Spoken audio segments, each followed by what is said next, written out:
Grief Karga said you were coming. What else did he say? He said you were the best in the parsec. Bounty hunting is a complicated profession. You are a Mandalorian. Your ancestors rode the great mythosaur. Your name will be legendary. I don't know if you heard, but the Empire is gone. We have you 4-1. I like those odds. Hello and welcome to Mandalorian Minute, a Who Watches podcast about the Disney Plus series The Mandalorian. I'm Travis Fishburne. I'm Alex Brunel. I'm Dustin Meadows. And I'm Ryan DeVere. And this week we will be discussing episode 1 of the second season of The Mandalorian, chapter 9, The Marshal, Woo-hoo! in which, we go back to good old Tatooine, and we get to meet some new faces, familiar faces. Just wonderful, exciting season opener all around. Alex, what were your thoughts on this episode? I love this. This is great. I mean, this is just so good. It's so great to be, again, psyched about Star Wars. I mean, the Clone Wars series was great. It's nice to be excited about Star Wars yet again. My only at all gripe about the episode is just I get Tatooine is a significant place in the Star Wars universe, but it's just such a shitty planet that no one in the galaxy really knows about or likes, and yet just becomes perpetually hugely significant for all the stories that we see. That's all. Yeah, I can see that. It's sorry for the curse word. I forgot that we're not doing the boys So podcast soon. anymore. Immediately I forgot. I'm sorry, guys. I thought it was going to be me that drew first blood. All right, cut it off here. We'll start over from the top. Oh wait, music. Dustin, what did you think of this? I loved it. I know I mentioned it probably last season, and especially after we talked about Rise of Skywalker. I'm feeling pretty burned by Star Wars in general, but Mandalorian is the one thing that genuinely still keeps my interest. Mm-hmm. And this episode was a nice reminder of why I love this show so much. Yeah. Which we'll get into a lot of stuff, but just leading right off the bat, giving me Timothy Oliphant in a show, you're not going to hurt my feelings one dang bit. No. Roll fantastic. Yeah. It was all a fantastic. And Ryan, what did you think? No, it's good to be back. Had some just kind of good Star Wars. We had some good Western. We had, the cinema of it is just beautiful. Mm-hmm. I don't know. It's a good show all the way around. I'm glad that we're here. I was a little scared that 2020 was going to claim Mandalorian season 2 as well, but here we are. Yeah, the scale of it was just really incredible. Yeah, that was a very notable aspect for me. Just the grandeur was off the charts in this episode. I'm confident that they'll continue to maintain the quality of the show, but they set the bar way higher than most first episodes of this season do, I feel like. Yeah, I agree. They're going to be hard pressed to top this episode. Yeah. No, I had heard before this episode aired that Pedro Pascal, his initial thoughts after reading the script was loved it and was very excited, and he had confidence that they could pull it off based off of the first season. So it was which reads if anybody else had read this without watching a first season, it would probably be how on earth do you plan to do this on a television show? This might be the most ambitious episode of the series so far. Yeah, it's definitely the longest. Mm-hmm. It is, right? Yeah, yes, by a good margin. Which is interesting. But we can get right into the episode, I think. Yeah, let's get right to it. The Marshal picks up right after the first season's finale, with Mando on a quest to reunite the child with the Jedi, but taking care of Gore and his henchmen is an easy job for Mando, and he learns that from Gore that there's a supposed Mandalorian on Tatooine in a place called Mos Pelgo. So the first scene is we see Mando and Baby Yoda going through a sketchy part of town and discovering this underground Gamorrean fighting ring. Great. In which this guy named Gore has some info for Mando and then double crosses him. Before we get into the fighting rink, which there's a lot to talk about there, which is great, I want to talk about the graffiti that Mando walks past, like immediately in the episode.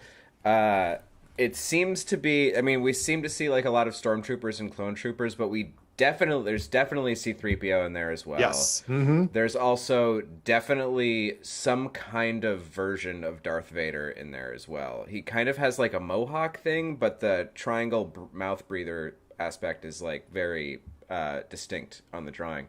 And I was wondering, well, like this droid Grotha, does anybody know what I'm talking about? This was some like deep nerd level nonsense I was reading about. There's like a faction for droid liberation. I read some speculation that maybe the graffiti was pertained to that. Interesting. The droids are graffitiing the underbelly of the city. Something.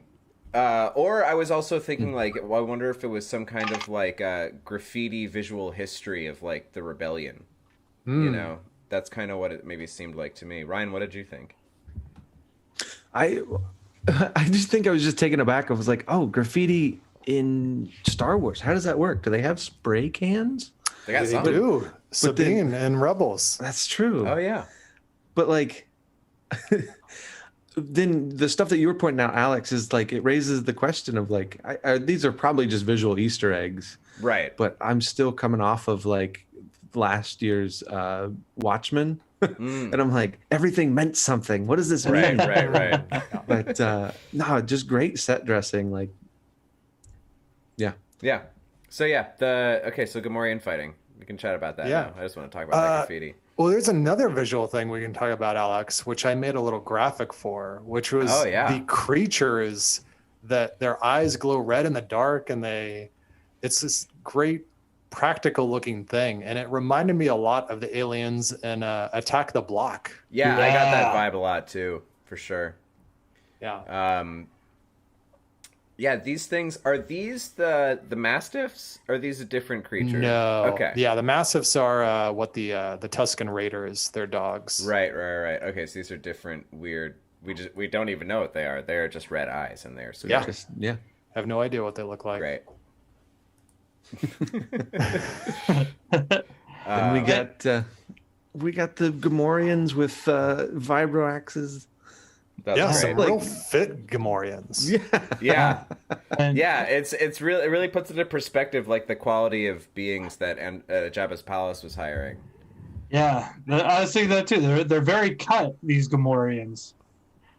And then also, we haven't mentioned this, a very unrecognizable John Leguizamo. Oh yeah. As the I didn't know that until the end of the Lord. episode. Yeah. I didn't either. So like, I was watching that part again. I was like, it barely even sounds like him. No, he doesn't. I was very surprised because I was really I was sure that it was Jon Favreau doing the voice for that character. Is what it sounded like. That would make sense. But yeah, Johnny Legs, get that paycheck, get that Star Wars money, baby. Yeah.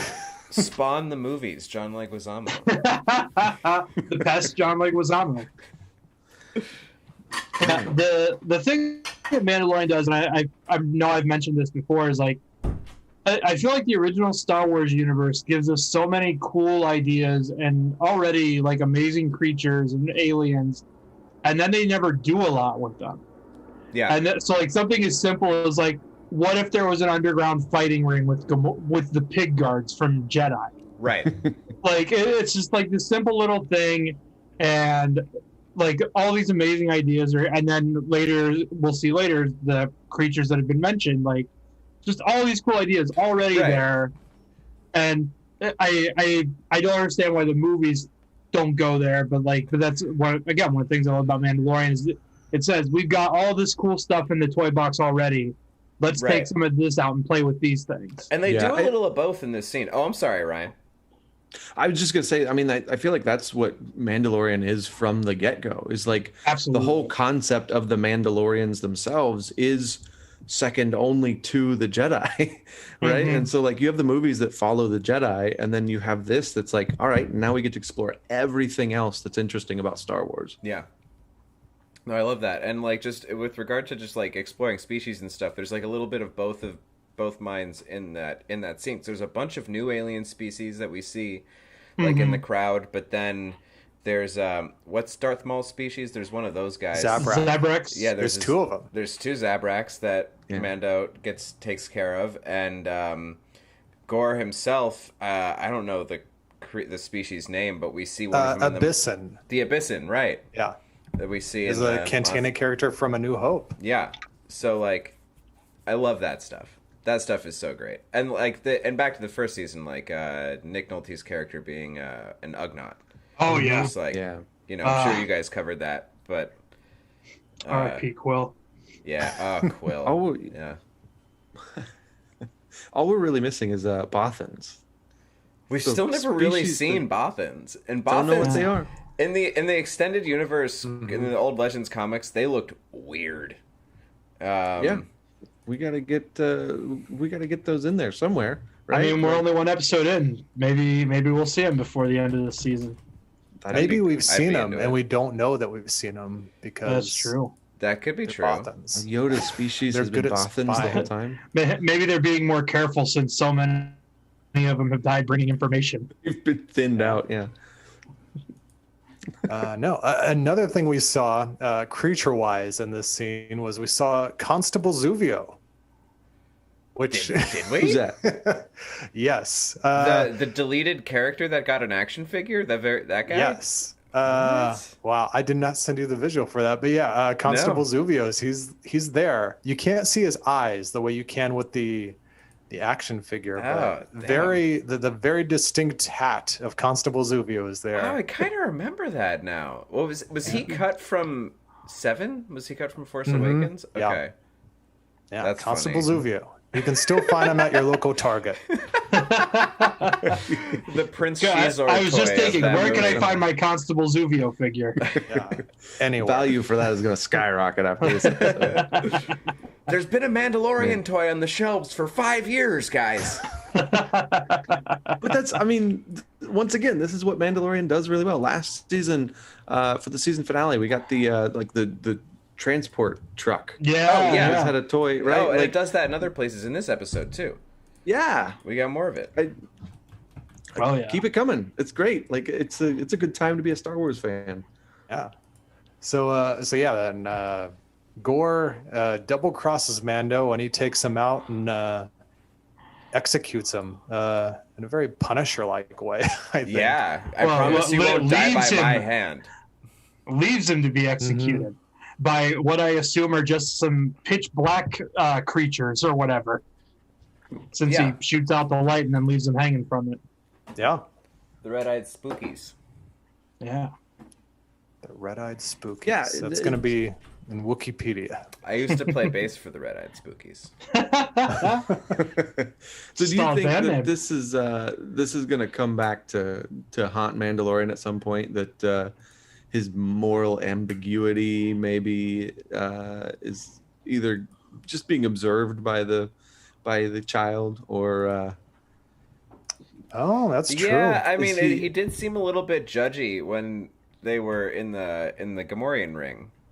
Yeah. Yeah, it's an interesting idea. Yeah, I've mean- been very careful not to commit a murder in front of my children. That's good. I mean, maybe it would help because the child tries to kill Cara Dune in the first season. Mm-hmm. Exactly right. We've I think I've raised this point before, but like the assumption is that Baby Yoda is going to be a Jedi, but we don't know that for sure. We And don't. Right. there's a lot of death and destruction happening around this kid. that doesn't tend to lead towards Yeah. great life choices later on. That's true. Oh. Baby Yoda is Snoke. Yeah, Yes. that would be. I would have been far yeah. more interested in that. Does that help Snoke, or does that hurt the fact that Snoke dies so unceremoniously? I cannot to say say? one way or the other. Who's to say? Right? Yeah. But yeah, Gore gives him some information that there's a Mandalorian on Tatooine. So that's where we go. And we go back to the old docking bay with Amy Sedaris and her 3 pit droids. So we get happy to see her back. the remix of the theme, Oh yeah, which it's like we've not heard that before, right? That's the first time that they've played that. Yeah, it was kind of like with some heavy metal guitars at the beginning A of little it. bit, yeah. Mhm. Yeah, I like that. I really Yeah, liked the soundtrack. Yeah, Ludwig Göransson does a phenomenal job with the score on this entire series. Yeah, totally agree. Yeah. So yeah, then Amy Sedaris. So happy to see her back. Yeah. And Yes. the only and- acceptable use of pit droids. Even Mandalorian agrees. She Yeah. remembered that he didn't like droids, and then he's like, "No, it's okay. They can look at it." And even, I do want to just say, like, the way that they are funny in this is the exact same way they are attempting to be funny in The Phantom Menace, except that everything else surrounding it in The Phantom Menace is so dumb that it doesn't make it actually, it just seems part of the dumbness. But when it's amongst the Mandalorian tapestry and you have, like, the 3 stooges of droids just, like, breaking his ship in the background, then it's actually funny. Yeah, It's amazing what that's a great happens. observation. It's amazing what happens when you take Watto out of the equation. I'm sorry, Travis. I know you like the prequels. Oh no, it's okay. But then we get a cameo from another droid in this scene Yeah. when R5 shows up. So Oh, God. So good to see you. I thought they blew you up. Is that from the Droids animated film? What's that from? That's That's a short circuit. That was Ali Number Sheedy. 5 is alive. Oh, That was Ali Sheedy. Oh boy. R4 who blew up in A New Hope. But yeah, R5. Now, was there a cameo in the last season, and it was just like kind of, you know, he was There was. there but not He was- referenced. Yeah, he was in the cantina. Mm-hmm. And But there was, now it's explicit. Like, this is the Yes. same droid who people like to think sacrificed himself for the good of the universe.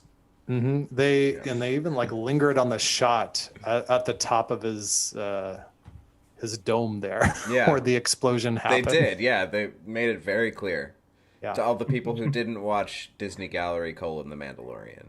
This R2 unit has a bad motivator. Look. Oh, we all have bad motivators at the end of the day. Very true. Aurora, no, don't eat that. Sorry, guys. Please continue. So then R5 gives them a map that leads them to Mos Pelgo, which is a little village where this supposed Mandalorian is hanging out. So we see him taking off on a speeder bike, and he rolls right into town in a very Western-like fashion. Yeah, the And- whole rest of this episode is cowboys and Indians. Yeah. Yeah. Wait, this before is we the get most there- Western this show has ever been. Before we get there, the scene where Mando's going over the map with Amy Sedaris is like it's directly from Attack of the Clones. It's directly like Obi-Wan's missing planet. Yeah. That's all. You're right, though. It's not a positive or a negative. It's just one of those things where it's just like this. It's like I've got a bad feeling about this. It's just one of those Star Wars things where it's just like this again, this again, this again. It's not. It's neither positive or negative. It's just a Star Wars thing. Just there. Yeah. Star Wars thing. But yeah, rolls up into town, So cool. stops by the old pub. The old watering hole. He meets a wee Quay named Dan. I say that because he's played by W. Earl Brown, who played Dan in Deadwood. Yes. which is the first of a few Deadwood connections in this. Yeah. Welcome to Deadwood. I hope we get Ian McShane later this season. Oh, that would make be me so so great. happy. He was in Game of Thrones. He can be in Mandalorian. That's very true. For some quality weird Ian McShane and a weird movie, I recommend the film Pottersville. That's neither here nor there. Just want to recommend that as the holiday season approaches. Maybe watch the weird Michael Shannon Christmas time. Let's say that's all with Michael Shannon, right? Yeah, it's the Michael Shannon Christmas time Bigfoot comedy that also involves like furries and Oh no. and Oh no. it's weird. It's been on weird my Netflix friggin' queue movie. for 2 years. It's a solid 90 minutes. Just aces. If aces are super weird, it's aces. Anyway. All right. So, Dan the Weekway, and then I was wondering for a second if this was like actually one of the Weekway from Jabba's skiff, and he just like gained a lot of weight and moved out into the deep, outer reaches of Tatooine. Yeah. But no, he's a new guy. He's a new character because we've learned that when Cobb Vanth tells us his whole story. Yeah. He was there with them when the Empire, when the second Death Star blew up, at least. But, Right. yeah. And then all of a sudden we get Cobb Vanth himself, which they lead up like. I don't think anybody believed that it was actually Boba Fett. As soon as I saw that figure standing in the doorway, I knew who it was. And I was so excited. Well, Boba Fett didn't wear a red sweater underneath his armor. Yeah, I definitely recognized the armor, and then I was like, the rest of the clothes are not right. Yeah. So when you look at the concept art at the end of the episode, though, they originally had him in the kind of the tan underlayer. And so it was like, I think it was supposed to be a little more ambiguous, but like the curtain gets pulled back almost immediately. Oh, yeah. Yeah. But and on my second watch of the episode, as soon as I heard it, as soon as he spoke, I was like, how did I not pick up that was Timmy O the first time I saw this before he took the helmet off? Yeah. I mean, Alex and I covered this back when the news broke that Timothy Oliphant was going to be in this season. And the rumor was he was going to wear Boba Fett's armor. So I wish I had not known any of that. But still, it was exciting. Yeah, if I hadn't known that he was going to be in the season, if I hadn't heard the rumor, I actually would have been surprised, number one, when the armor appeared, number two, when he took off the helmet. I would have had two surprises it didn't surprise me at all when actually watching it. No. But it was still a great moment. I'm glad I don't follow the news because this was a wonderful surprise. Christmas came a month and a half early for Dustin Meadows this year. Is he the prettiest person in Star Wars now? Absolutely. I can't think of anybody who wins out. I think so. Like currently working in Star Wars? I mean, just in general, I guess. I mean, good, like Harrison Ford has some sort of rugged handsomeness to him. Yeah. But, I don't know. Oscar Isaac's up there. Let's say Oscar Isaac comes close. Yeah. But Timmy O, you throw in that salt and pepper, steals it. He's got every shot that he's in this whole episode, his hair is perfect. Yeah. Every shot. I mean, that's the hair department of the Mandalorian earning their paycheck there. Well, they got to justify that's just Timmy O's genetics. Yeah. They got to justify that paycheck. They don't get it from the Mandalorian or the child. That when you take off that helmet, your hair does not look like that. It does when you're Timmy O, baby. Yeah. That was another thing in The Force Awakens when Kylo takes off his helmet and it's just perfect. I'm like, what? That's not how that works. But, yeah. Well, Alex had the graphic up a little earlier, but this supports my theory of what happened to Seth Bullock when Deadwood ended. There was a big time vortex that he fell into, and he went to modern Kentucky where he took on the name Raylan Givens. And then after that happened, another wormhole opened up, and he went to Tatooine. Yeah. So this is Seth Bullock. He's clearly taken anger management classes since his time in Deadwood. Well, he has had thousands of generations to deal with such issues. I think maybe he'd have it worked out. That's possible because he has for this whole episode. True. And it's over water. Travis, that's a version of my theory of total media interconnectivity right there. Yeah, that's it. Yep.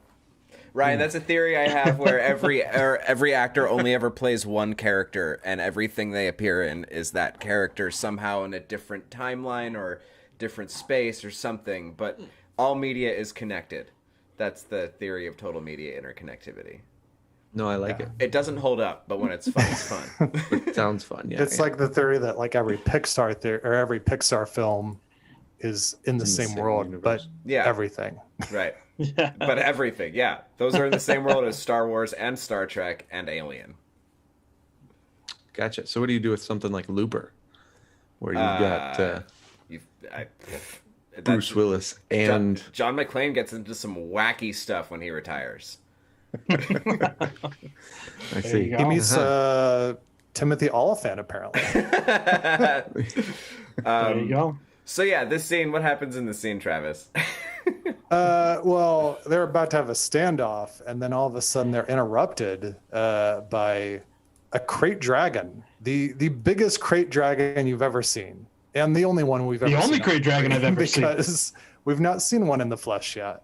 We've only seen the bones of one, which C-3PO walked by. Yeah, I got that here. And is this concept art from this episode on the right side of the screen? That is concept art from the original Star Wars by Ralph McQuarrie of the Krayt Dragon. Yeah, this is great. I said as soon as the whole like very Tremors-esque or Dune-esque attack scene happens, I said to Angela, I'm like, I think that's a Krayt Dragon. I'm not sure, but I think that was a Krayt Dragon. Yeah, that was my first thought, was Krayt Dragon. Then I was like, are they that big? Apparently. See, I had the opposite reaction where I went, where I just said, "Ooh, they can bring graboids into Star Wars now." Look at the size of that thing. Accurate. Yeah, as if Star Wars wasn't close enough to Dune already. Now we've got now we've got the sandworms. They beat Dune to the punch, and now like well over a year before we're gonna see that. Yeah, it's true. And on TV, Star Wars had Oscar Isaac first, and now they've got sandworm things, dragons. But yeah, I don't know. I appreciated that the Krayt Dragon kind of obeyed the traffic signals and just followed along the main drag. Yeah. Right. Didn't like completely obliterate any buildings. That was polite. He knows he still needs the people there to provide him with easy banthas, I guess. He's like, just passing through, collecting my tax. Don't mind me. Get back to your drinks now, y'all here. I just assumed that not unlike graboids, you can only sense surface vibrations. Who knows? Is that bantha? Yeah, I don't know. What kind of foundation do those huts have? Pretty sturdy, because it seems like everyone scattered for like a deck or a building the second they heard it coming. But the poor bantha was tethered up, and the doors aren't big enough for it. Nowhere for that guy to go. Nope. It's rough being a bantha in Star Wars. Poor big-horned, big-toothed little guy. I loved seeing them in this episode, though. I love like the practical banthas. Yeah, they were great. They look so cool. So for it. It feels very grounding in Star Wars too. Absolutely. Like when you see a practical effect on the screen in 2020 that looks the same as the practical effect from 1977 that was as effective then as it is now. It's a very rewarding feeling. With all the banthas, I was just like, I don't know how they did it. Because with the original Star Wars, they put these big woolly things over elephants. Right. So I'm like, did they have elephants on the set? You think Jon Favreau doesn't have elephant money? I mean, I'm sure he does. If Bart Simpson can own an elephant, Jon Favreau can own a couple, I'm sure. Stampy. Stampy 1 and Stampy 2. Oh, yeah. But then even you had the bantha was practical, but you had the Krayt Dragon was CG, and I thought the CG held up super well. Oh, totally. Like, it looked really good. It's fantastic. The design was good. It felt real. Mm-hmm. And that could have easily been a swing and a miss. Totally, I completely agree. Yeah. So then Cobb Vanth decides maybe they can work out something in order to for him to give up the armor. And then we get this nice, awesome shot of the two of them going across the desert. And Cobb Vanth is he's riding a pod racer engine. Yeah. Is this a pod racer? Like, I went back to look through and see if I recognized that engine. Like, it seemed familiar, but I couldn't place it anywhere. It doesn't look identical to Anakin's engines, but it looks in a very similar like design way as Anakin's engine. It's a later model, maybe. It definitely looks the closest to Anakin's of all of them. One of the things that I read, or I think it was the Slash Film review of the show, of the episode, suggested the idea that, like, you know, Anakin was the first human to win a pod race with that pod, and it might stand to reason that, like, that pod design would then influence pod racer design subsequently, and then maybe that would be adapted into speeder bikes, you know, because there is this I don't know if it's quite an industry on Tatooine, but like they do build that kind of crap there. So yeah, I like that as an idea. Like maybe it's just like a direct descendant. I like the idea. What if there was an alternate Star Wars history where Anakin just goes on to become the Dale Earnhardt of pod racing? he buys his mom's freedom with his winnings, doesn't leave with Qui-Gon's like, nah, I'm just gonna stay here and get really good at pod racing. That would do be like great. a Talladega Nights with. I'd watch that. Oh yeah. Okay. But no, it's still a cool design. Had the sidecar thing. Yeah. They did the thing again where they're on speeders and he's talking at a normal volume. And also he didn't put the helmet back on, like, at all.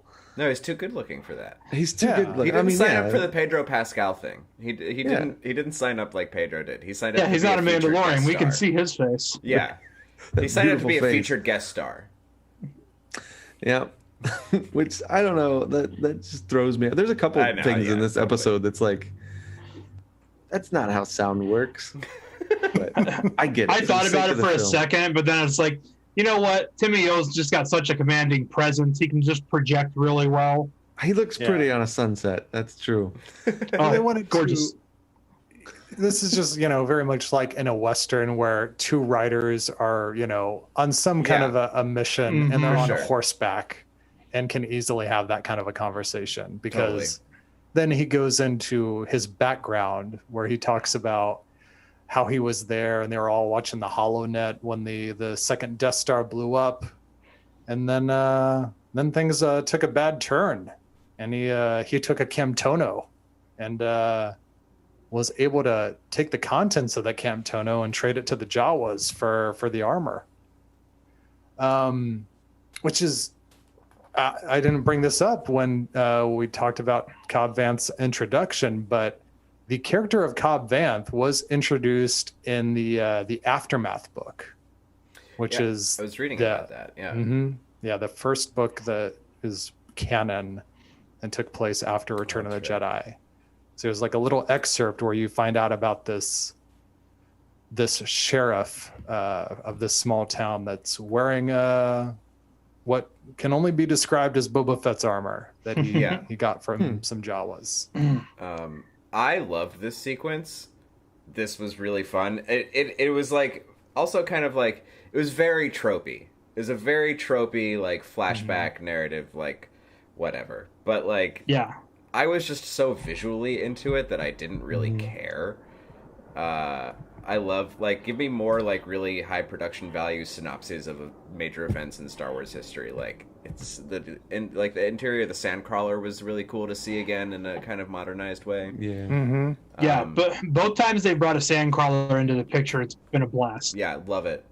What was the other? I don't know. If you guys have thoughts, I might have something else, but I'll try. I was gonna say it was just so cool to hear, or you just like seeing this Western tropey retelling of this guy out in the desert, and it took me out of the Star Wars feel for a while. I'm like, This doesn't feel. And then all of a sudden, there's a sand crawler in front of me. Right. I'm like, okay, yeah, this is where we are. I love it that, like, and then to layer it on, Cobb Vanth even has that line about the sun even shining on a womp rat's tail someday.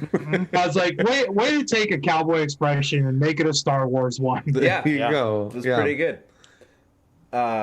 The thing I was gonna say was I saw this in Screen Crush did a 10-minute video of a bunch of like Easter eggs in this episode, and the guy or whoever was the researcher translated. There's a shot in Cobb Vanth's flashback thing in the bar when the second Death Star blows up, and it looks like it's a news broadcast because there's like a text ticker underneath that's in Arabesh, and some insane person translated it.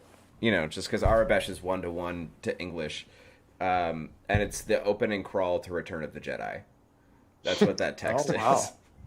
Very interesting. So that's like a super buried thing in that episode. Kind of fun. Jeez. Wow. But it's canon now. And now it's canon. Yeah. So then we learned that Cobb Vanth could use the armor to chase off varmints. Yeah. Yeah. Yeah, the mining colony that enslaved. Thank goodness they only shoot him in the Beskar. Right. Then we get this shot that is like Jon Favreau directed this episode. We didn't say this right off the bat, but I think I know what you're going to say, so go ahead and say it. He plays an homage to his own movie. Yep. That's I thought you were going with it. Yeah. The shot of him using the rocket launcher on their speeder is the same as when Iron Man uses rockets. Oh my God, it is. On the tank. Yeah, literally the only difference is that Cobb Vanth doesn't turn and walk away before it explodes. Yeah, you can look at, there's a GIF and it's like timed the same way and everything. Oh yeah, it's such a great shot. And that's the first thing I thought of when I saw it too. I was like, did he just reference the Iron Man scene? You know, from that other movie he directed. But that's it. It's like everything about this show is so well crafted that even when it's borrowing from other things, it's still fine. It's still it's taking from. But yeah, it looks amazing. And correct me if I'm wrong. This is the first time we've seen Boba Fett's missile be used in one of the movies. Yes. Yeah. Yes. I think so. Well, this is the first Django time uses it in the prequels. Mm-hmm. Yeah. But that's not the same armor. Attack of the Clones. Right. I was going to say this is the first time we've seen his jetpack fire a rocket. But there's also another visual thing I have, Alex, that is not the same rocket as Boba's. Yep. There's a little detail there where he like has replaced whatever that rocket was that Boba Fett used, and because have to assume that you can't find that same ammo. Yeah. Right. You got to build your own. After you fire it once, you're like, oh. Yeah, I was thinking about that too. Like after the first time we see it, I was like, where'd you get the new rocket? I done built it. That's $15,000 down the drain. But he got his money's worth both times, I'd say. Yeah, definitely. All right, so what are we up to next? So we get the flashback, and then we come back to them in kind of the crevasse. Yeah, then they discover the Sand People or the Tusken Raiders. I'm sorry about using that term.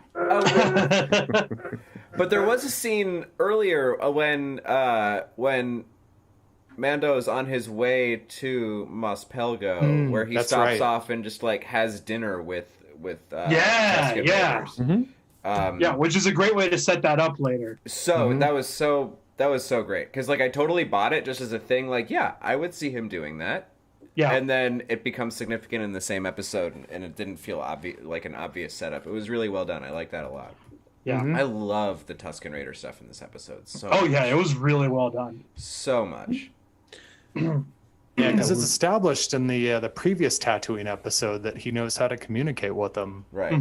So, and from the get-go, the like you said, like the Tusken Raiders, I think look so much better in this whole episode than they did in that one shot in the Gunslinger episode. That was like one of my main critiques of season 1 was that shot of the Tusken Raiders did not look that great, I don't think. But I think they did a lot better job putting them in a better environments, I would say. Yeah. Yeah, for sure. Yeah. And like, doing this, I mean, like, this is the first time we've seen in a visual Star Wars thing that has given any kind of humanity to Tusken Raiders at all. Yeah. They were previously just basically vicious, mindless. like beasts. They're monsters. Yeah, essentially. violent pests. But like they're brutal and they're mean and they are warlike, but they have a deep and rich history, and a respect for certain things. And that was just really interesting to bring out. There was and the scene, like the campfire scene, is really cool. With the black melons. Yeah, and again, and Mando's doing again what I love that when new Star Wars does this is like taking a thing that was introduced in the prequels and keeping it incorporated, but I like it more because it's not in the prequels. In this case, the Mastiffs, the Tusken's dogs. Yeah. Yeah. Which we first saw in episode 2, I think, right? Yeah. So yeah, this was great. That was probably the highlight of the episode for me, was just like humanizing the Tusken Raiders. Yeah. I like their dogs because they seem like a hybrid of that terrifying bear thing from Annihilation and the Attack Predators. Not the Predator, but Predators with Adrian Brody. Oh, yeah. Yeah. I love Predators with Adrian Brody. Same. And I forgot that we saw them with the Raiders in Attack of the Clones, so they came out as like, oh, sand wolves or whatever. Sure. Cool. Right. And then as soon as he started calling, I was like, oh, okay, they're the Tusken Raiders dogs. Got it. Yeah. That was very cool. So Gunslinger, we get a scene of him communicating with the Tusken Raiders using just the sign language. And then this episode, he's got the sign language plus the guttural whatever. The donkey speak. Yeah. How'd that sit for you guys? It seemed natural. It made more sense than doing that scream at each other. Yeah. It made way more sense than just talking like this all the time. I bought it. I didn't think that was outside of the realm of like what Mando's experience or knowledge would be. But I could see that being like a thing where it's like, really? I could see that reaction. Yeah. And then he brings them together. They share the black melon, and then they decide they're gonna take out the Krayt Dragon together. And we find out how big it really is. And it's inhabiting an abandoned Sarlacc pit. So do you think that, like we talked about earlier, like we've only ever seen the bones and stuff, and this seems much bigger than the bones that we've seen in Star Wars before? Yeah, should I throw up this graphic to illustrate the bigness that you sent, Trav? Yeah, do it. Yeah. Maybe it was a juvenile Krayt Dragon skeleton or something. Yeah, well, I mean, we don't know. That could be. Do you think that either was that just or kind this of one's just so freakishly big? Look at the size of that thing. I also love there's that great exchange between Cobb Vanth and the Mandalorian about the Sarlacc pit, where Cobb says something to the effect of like, I've lived on Tatooine my entire life. There's no such thing as an abandoned Sarlacc pit, like they don't abandon it. And then Mando accounts like, well, they do if they get eaten or something like that. And I missed it the first time. I was like, what a great line. Like, just to further paint a more terrifying picture, it's like, oh, this thing ate the thing that ate Boba Fett. Okay, got it. Yeah. There's always a bigger fish. Star Wars things. There it is. Friggin' big. I don't think we can avoid mentioning the prequels in any of these episodes if we try. No. I Not for a remember, while. like one of the most recent like long prequel rants I went on to like people who weren't my close friends was like on set on something I was doing last year at lunch. Good catch there. Yeah. And it was I wouldn't shut up about how much I hated bigger fish. I remember like ranting for 10 minutes just about bigger fish. And then nobody brought up to you like, Alex, that was just foreshadowing for you and McGregor's career when he would go on to be in Big Fish. Big Fish. No one brought that up. Nobody was smart enough to bring that up. But yeah, So, the texture of all of this is great. The conversations between what's Timothy Olyphant? Cobb Vanth. Cobb Vanth, yeah. He and Mandalorian are.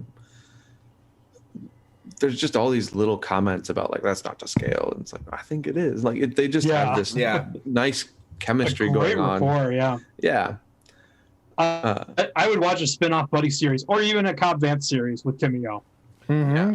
I'm wondering if we go the same direction as we did in the first season, where we come back around and we get the gang all together. And I feel like any character that the Mandalorian doesn't kill, we're gonna see again. Yeah, that's probably a smart bet. Amy because Cara Dune hung around for a while. Mm-hmm. I think we're gonna see a Bill Burr again. Right. Oh yeah, I think we're gonna see that entire crew, which I'm excited for because I still think the Prisoner was my favorite episode of season 1. Hands down, I agree with that 100%. It was so good.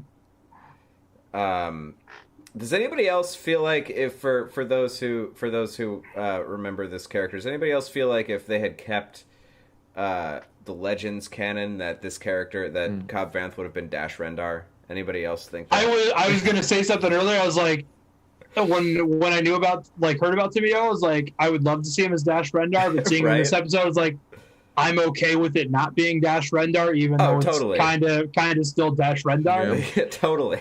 Maybe now that he's given up Boba Fett's armor, he'll just take on Dash Rendar's costume. As long as we get like the Outrider in the show, that'd be cool. Oh yeah, I'm fine with that. Like take the one. Well, I guess it's no longer canon now, correct? No. Yeah, he or that ship have not yet been recanonized. Yeah, that was the only original expanded universe stuff that like I ever cared about was Shadows of the Empire. They made a big deal out of Shadows of the Empire. Oh yeah, and a game that did not age well, but at the time was a blast. Yeah. And thousands of unsold Prince Shizor action figures. Yep. I think I actually ended up with one of yours. For podcast listeners, I went to college with Travis and Dustin, and I decided I didn't need the vast majority of my childhood Star Wars toys, so I split them up between Travis and Dustin. So they're all still in good homes. Yeah. That's is that wait, is that the one you showed? This is the R5, yeah. Oh, that one was mine? It comes apart. Yeah. Oh yeah. That's awesome. I'm glad I don't have any of mine readily accessible. That's fine. Anywho. That's why you guys don't touch my Star Wars. Then it's decided that they're gonna get the citizens of Mos Pelgro to help out. And these two factions are going to have to come together to take out the giant Krayt Dragon. Then we get this awesome sequence, which I did not realize this the first time until the aspect ratio switched back. Oh yeah. Opens up. It does the like IMAX you're going into thing. IMAX. Yeah. I was reading that they shot the entire Krayt Dragon sequence in a different aspect ratio. Yeah, that was. So I was worried about that. I was like, why did it go back to widescreen all of a sudden? Well, it was. Like, oh. I think it happened on this shot. Like they came up to the mouth of the Sarlacc pit, and then it cuts back to this close up on Timmy O, and at that it's just a hard cut for the ratio switch to begin with. It's not a hard cut. I watched it. It's not a hard cut. I went back. Transition? It transitions. It's when the Krayt Dragon is it's coming out, and it's when it opens its mouth. It just. Interesting. Nice. Yeah, that was pretty slick. I didn't catch that either. Yeah, I didn't notice it. You definitely notice it at the end because it closes the window. Yeah. But yeah, I mean that whole sequence is so well done.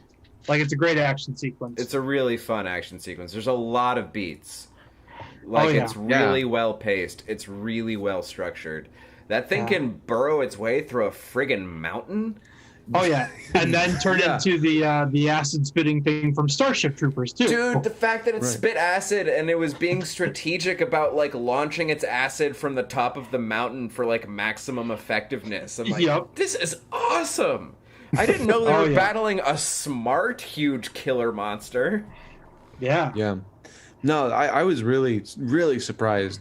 Like, because we had in the first season we had the fight between the Mandalorian and the Mudhorn. The Mudhorn, yeah. Which was like a pretty straightforward man versus beast fight, and there was multiple points in this fight where it was like, oh, it's got some moves, it's got some maneuvers, and you actually wondered how they'd get out of it. It's just like, what is your play now? You did the thing, and it's still huge and alive. Like, what is your recourse? And it has acid. It has acid. No one knew, apparently, it had acid. No. Well, that's my initial thought was like, because the first time you see the bantha with the power cells or whatever explodey things on it, I was like, so they're just gonna like Jonah and the whale this thing, right? Mm-hmm. And then it's like, oh no, we're gonna bury the charges. I was like, oh okay, so that's not gonna work. You're gonna Jonah and the whale this thing, right? Accurate. So you have to do. Accurate. But yeah, like as soon as that didn't work and it came back, I was like, oh hell yeah, the Mandalorian is gonna get eaten by this thing. Awesome. You called it better than I did then, because I was like, oh. As soon as it came up, like the bantha, and then of course the other thing I thought of too. There's a similar creature in, I think it's the second Gears of War game, where they get eaten by it and they have to kill their way out from the inside. I was like, oh yeah, that's the only way they're going to kill this thing, right? Yeah. I was going for more of like a Jaws kind of response, trick it into getting the bantha and then shoot it, whatever. But as long as it wasn't like Drax in a Guardians 2.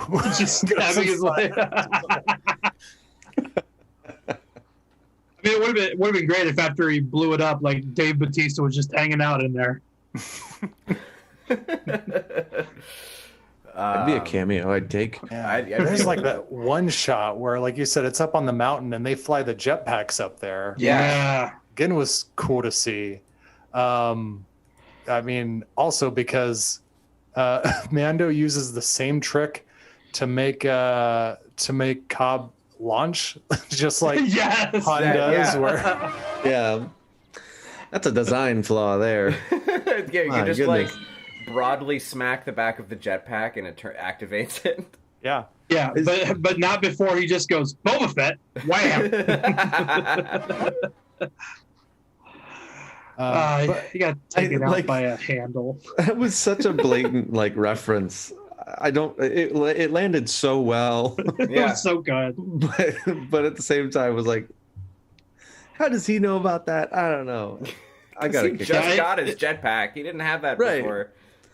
It's apparently a well-known design flaw.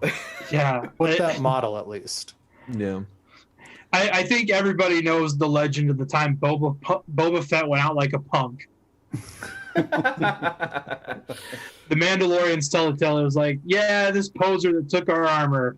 That's the problem with putting up a huge mythology around a guy who served a very simple purpose in the 2 movies that he was in and then died.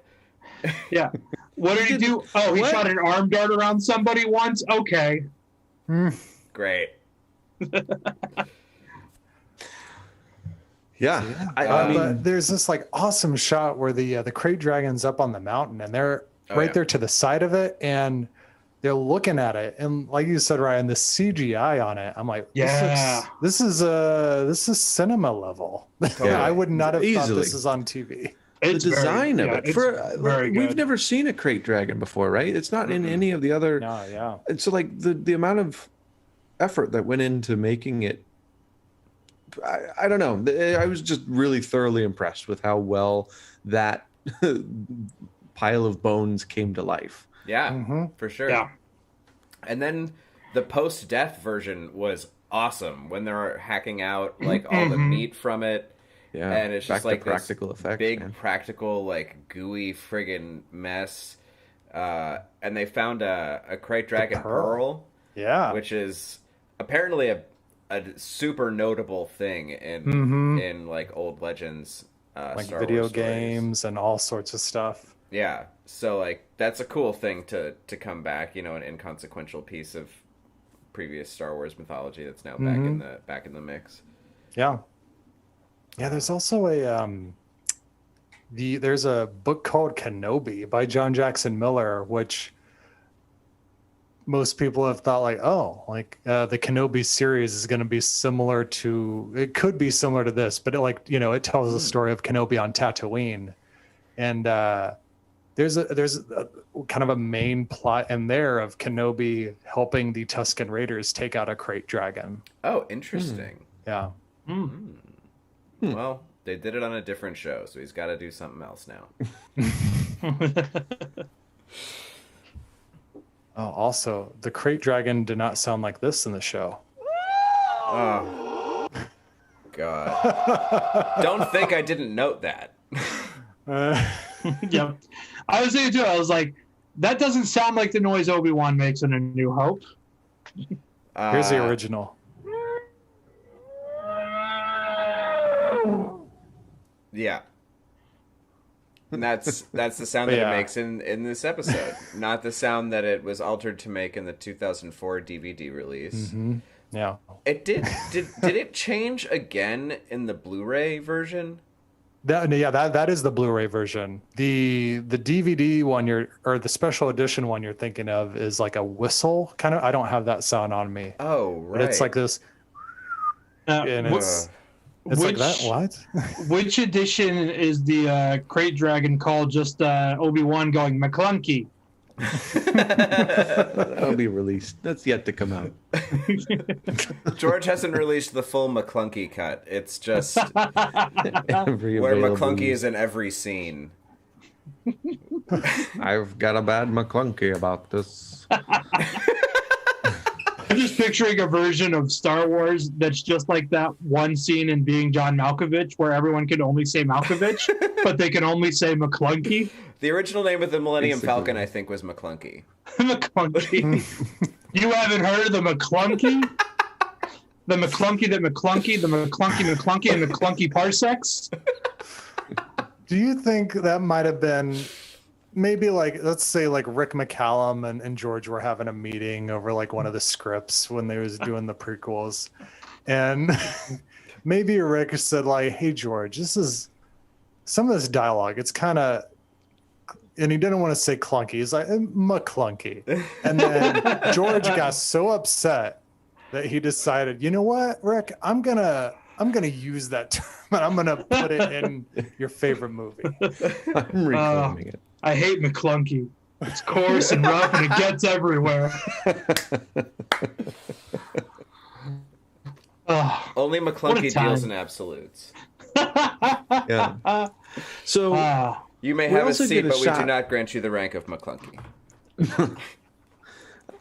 We also get a shot there of like as they find the pearl and whatnot. We pull out and the Mandalorian has like a chunk of the Krayt Dragon meat too. Yeah. Mandalorian's got to eat. He's got a kid to feed. I was gonna say he's gonna feed it to Baby Yoda. Yeah, Baby Yoda was like, this is gonna be tasty. That was like a 25-pound hunk of meat. That was massive. Chunk of meat. Unless he didn't get paid for this job. He's got to take something. Unless he gets to a refrigerator real quick. He's got carbonite on the Razor Crest. Yeah, right? He's not anywhere near the Razor Crest. They're out in no man's land. Yeah. Yeah, it took him like get hot. It took him less than a minute to drive there in showtime. Nope, don't get there. He's trying to eat me. But we also get the shot of the Mandalorian receiving Boba Fett's armor. Yeah. Mm-hmm. Which do we know, like Mandalorian, like ritual wise, what's supposed to happen to that armor? Have we seen that at any point? It's going to take it back to the armorer, and she's going to melt it down with the rest, apparently. Yeah, that'd be my guess. We just haven't like that. Not even in Rebels have we really seen what happens. Like No. we just know that the armor is like highly valuable, highly sacred to the And I think to there's a their way lot of of life. conflicting stuff between, not necessarily conflicting, but as yet unresolved connections between, like, Mandalorian, or between Jango and Boba Fett and Attack of the Clones, and the way the Mandalorians are portrayed in the Clone Wars, and the way the Mandalorians are portrayed in this show. I think this season is going to close that gap, but I'll be really interested to see how, because it might involve a lot of bending in weird ways. Yeah. It's almost going to have to, right? Like it has to. Yeah, there's been a lot of just very, very different directions, like you were saying. Yeah. Well, and especially with the tease that we get at the end of the episode. Right. We can go ahead and talk about it. We're there. That's the thing now, right? Yeah. So, who wants to say it? It's So a guy. So Tamura Morrison's just living in the desert with a gaffy stick. Yeah. And some kind of a blaster. But yeah, now, I guess we don't think we don't think there's any chance that Jango Fett reattached his head. So it's either Boba Fett or a different clone. Right. Yeah, It could also Captain be a clone. Rex. It's not Rex. This is and interesting. Wiki and everything. It's Boba Fett. Right. One thing, because I think he's even like scarred too. He is. He had some sort of damage, but the thing that gives it away, I think, to me, was the spurs. Like we pointed out last season in the Gunslinger. Yeah. Like Mandalorian has spurs, right? When he walks, they add that sound, and then at the end, standing over the body of what's her name, the sniper, we heard the spurs, and like we hear that again in this time when he kind of walks away. You hear the spurs again. So it's got to be Boba Fett. I hadn't made that connection. I forgot that we had the mystery shadow at that in that episode. Yeah. It's interesting that they would make it like, I mean, we're gonna like obviously explore this and find out what that means, because that means somebody's been like running around wearing his armor, and did he really care? I think if he knew about Cobb Vanth, he could have been like, I'm gonna go get this at any time. But he seems to be more intrigued by the Mandalorian being there than he is about, I think, the armor itself. The armor, yeah. Yeah. Well, especially like, because I mean, Cobb got it from the Jawas, so like, what circumstances did Jawas take it from? Allegedly, one of the most feared bounty hunters in the galaxy. Right. Yeah, and then why hasn't he done anything to like cover up his face since then?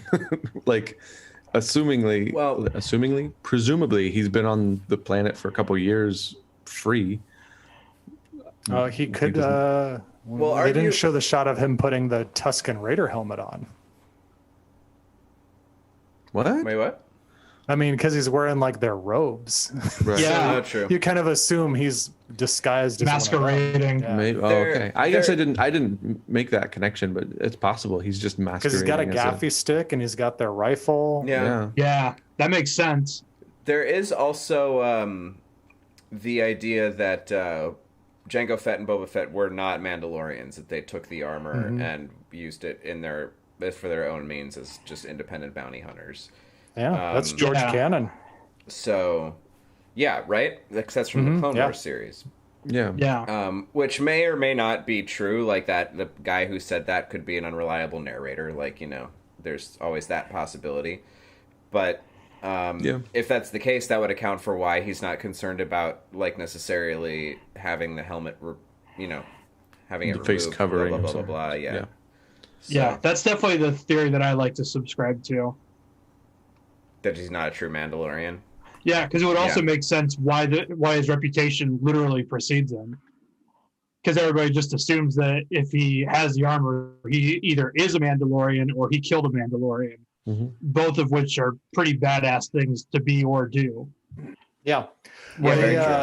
It's brought up several times in this series, and then even specifically in this episode, where people are like, oh, I've never met a Mandalorian. I've only heard the stories, which is a line that Quill gives in the first season, and It's said twice here. Yeah, and the consensus is that they're good at killing.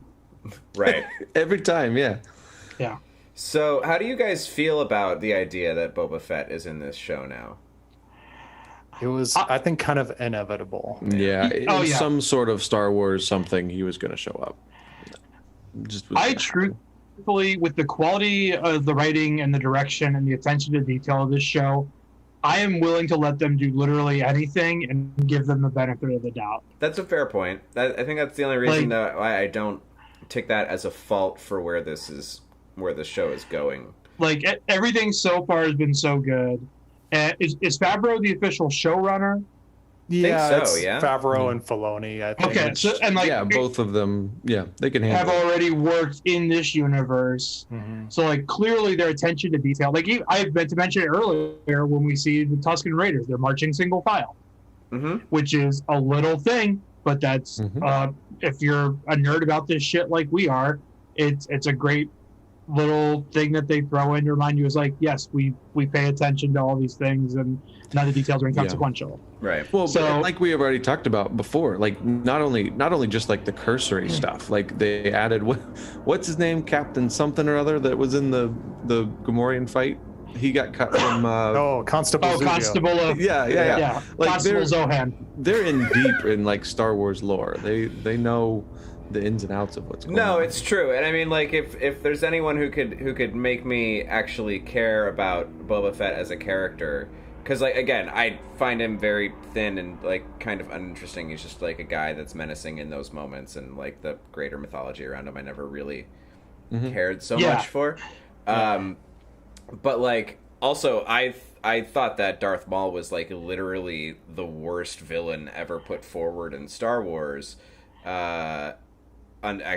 Except for Grievous, until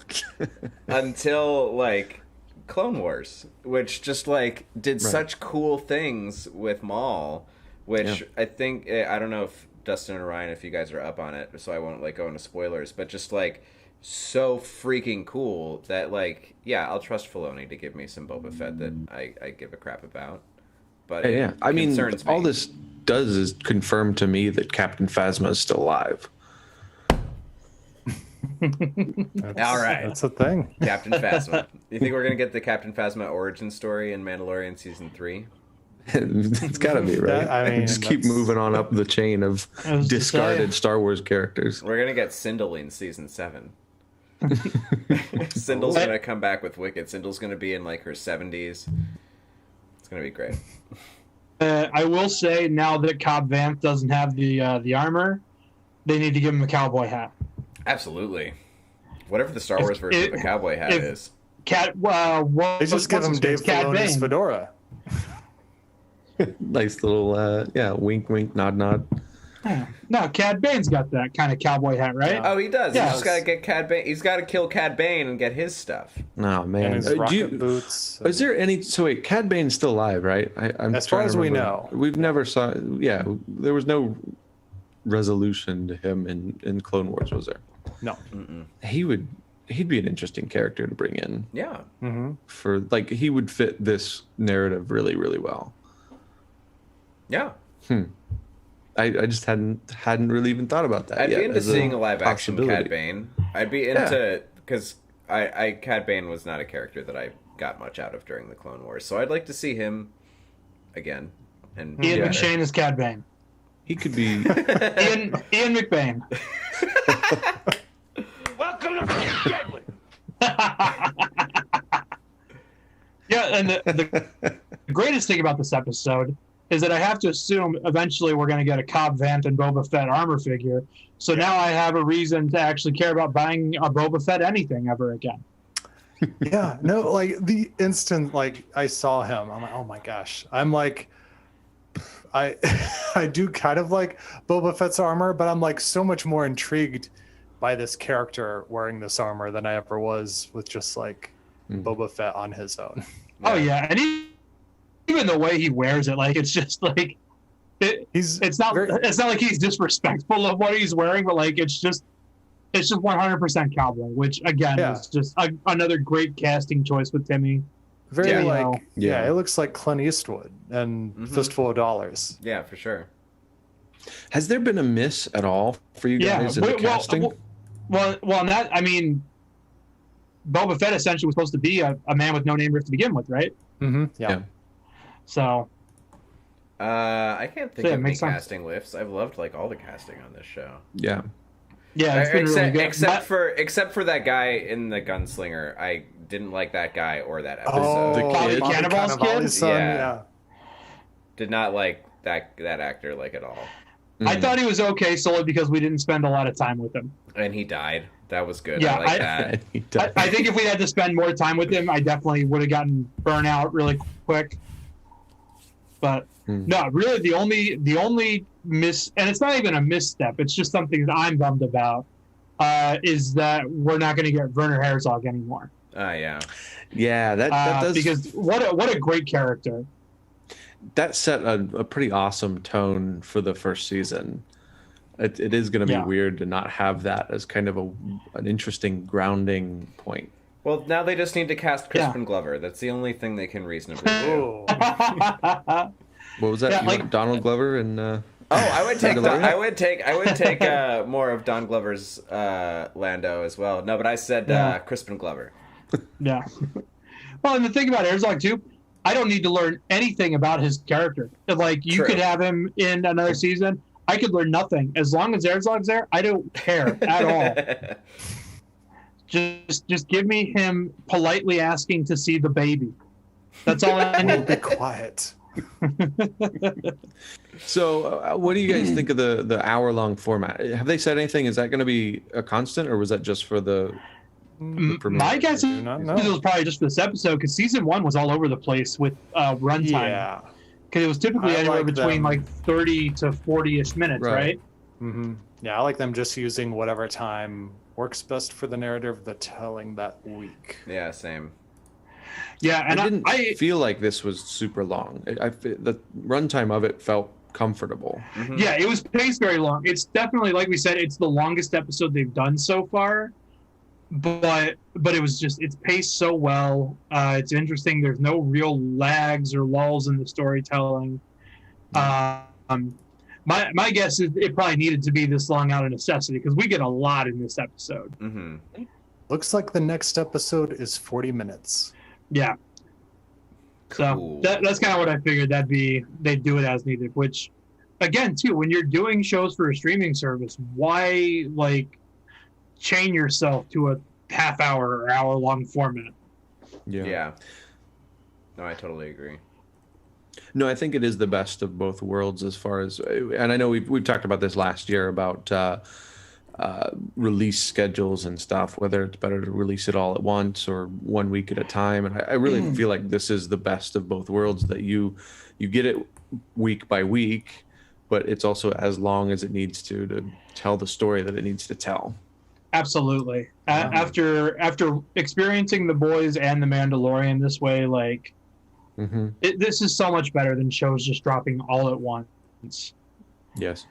My only complaint is I wish it were like on a time schedule, like sometime in the evening and not like the night before at midnight, and then I have to avoid spoilers all day long. Yeah. That's fair. Yeah. Yeah. Oh, I had one more thought about this episode. Bantha Dental Care. There we go. Right.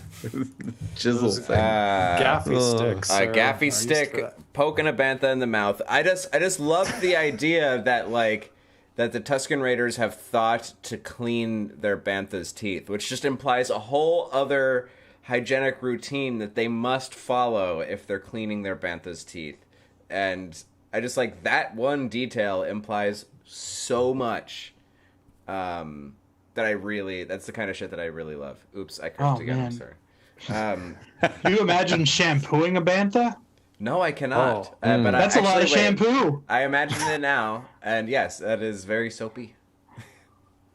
Very sensitive. Well, I don't know if they have enough water on the planet That's a to even whole give lot, a yeah. bantha. That's a Yeah, lot. maybe what are their stinky little drink things?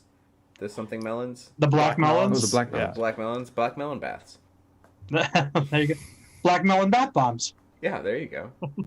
That's kind of the what it's Tusken like Raiders already. It's only gonna be a export. thing now.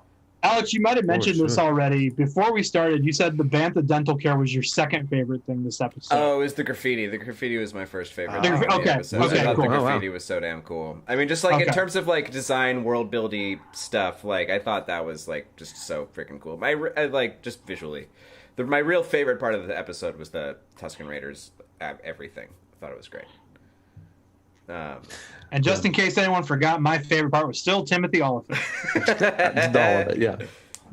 I do want to see. Fantastic. I do want to see moving forward. I like the Western tropes, but I do want to stay away. Like there was one line that we didn't even talk about of when they're doing like the town hall meeting about joining forces with the Tusken Raiders, and he's like, "It could have hit the school," and it's like, "Oh, okay, we might have taken the step a little bit too far." Yeah, that here. was Like, yeah. I expected like Lady Madeline to walk in. That was the school teacher for the town. Like it just made a little bit too far for me. I'm like, okay, I don't want the whole season to just be this kind of stuff. I agree with that. The school thing also similarly bothered me because here I was thinking like, okay, so this is like supposed to be a dead town. No one really knows this town exists. It's not on the map. There are somehow still people living here and hacking out an existence. Well, for it's a themselves. mining town. Right, but if it's not on maps, where are they exporting to? Are they just mining for themselves? Like, yeah, I wondered that too. What's the economics of this? 'Cause I mean, it's like- it could very easily be a trading town. it could be Because the just- Jawas are in close proximity. That's true. Just the idea that it had a school was like, you got a school? It's not just like who's raising children? yeah. here? It's like, where are the children? We didn't see them. I just assumed they're out in the middle of nowhere and they've kind of been forgotten, but like they still have to get by as a community, and they probably still have ways. I mean, the Owen Lars's farm was way out in the sticks, but It's true, yeah. and I have no other moisture farms to base it on, but it looked like a decent operation. Yeah, it seemed legit. We didn't see any mines. What are you talking about? I don't know. I would like to.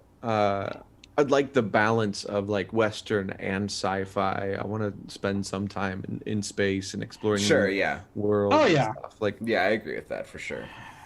Well, it's really because we've only seen like one dogfight this entire series so far. I think so. the opening of Gunslinger opens in a dogfight, right? Yeah, and that's the one I'm referring to.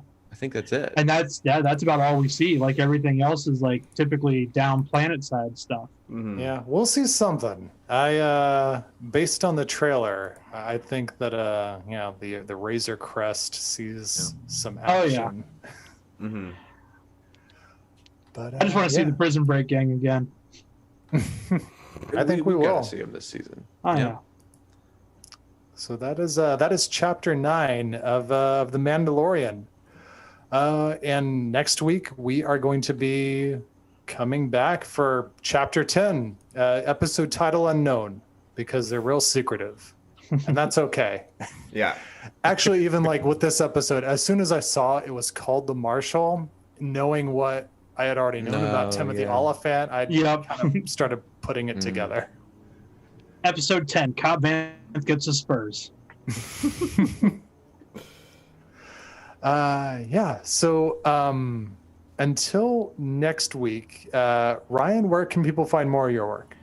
You can check me out on Twitter at Harbjagen. That's HARBJAGEN. Cool. And Dustin, how about you? You can check out what little I've got going on at DustinMeadowsComedy.com. And you can find me on Twitter and Instagram at Dustin Meadows. Nice. And Alex, how about you? Twitter and Instagram at Alex Brunel. And seeing as how today is November the 2nd, I will just say, please don't vote for evil. Don't do it. Also that. And then the show you can find all sorts of different places. Yeah, check out this beautiful graphic that Travis made. Yeah, which one's up right now? The podcast one. Yes, please subscribe to us. Look at all the different podcasts you can find us on. 10 platforms here that you can find the podcast. That's all I could fit on there. But yeah, subscribe anywhere you can. Even if you only watch us, subscribe, download episodes. Please leave reviews. They help us out a lot. And if you don't want to do that, well, you can find us on YouTube. We've got a YouTube channel, and so we got that graphic up there too now. And those, just leave comments, leave feedback, likes or dislikes. It doesn't really matter. Just interact. And come watch our show. Interact with our show. Be our friend. Please. So yeah, do all those things. Again, vote tomorrow. And if you're listening to this in a podcast later in the week, retroactively go back and do a looper and yeah, that. And so until next week, initiate self-destruct sequencing. And that's my job.